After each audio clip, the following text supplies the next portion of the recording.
right there with another challenge. He brought in, he brought in another one of his top wrestlers, the man who had taken my place while I was out with the injury. He showed up with Paul Ellering.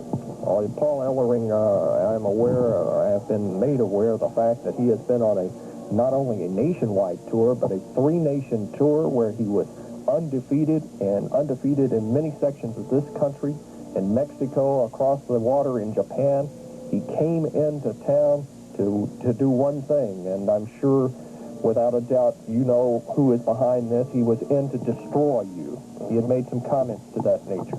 Yet he came in that ring breathing fire. But again, you came to the challenge. Well, it was 2 days after my leg was broken there.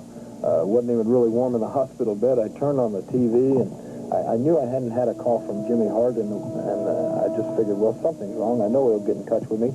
I turned on the TV, and here is Jimmy Hart, and what is he doing? He's out there on TV. He's got my crown, and he's putting it on the head of Paul Ellering, telling everybody that Lawler's like an old racehorse. When he's broken his leg, you might as well shoot him because he's finished. And now I've got the new king of wrestling, Paul Ellering, here. Well, Paul Ellering dominated wrestling around this area for 6 or 7 months, but I understand that every time he stepped in the ring, the fans were telling him, Paul Ellering, wait till the king gets back. And that's what I was thinking about. I thought about him for a long, long time. So I was ready for this match. I wanted it more than Ellering wanted it, because I wanted to prove to him and prove to the fans that, I wanted to show them exactly who the real king was. And I think when the match was over, Paul Ellering kind of tucked his tail, and he may have had second thoughts about listening to Jimmy Hart and having him come back in, because, like you said, he was on an impressive win streak. He had gone undefeated since he left this area, and now that record is marred, and I don't know if he's going to be too happy about coming back in when Jimmy Hart calls for him again.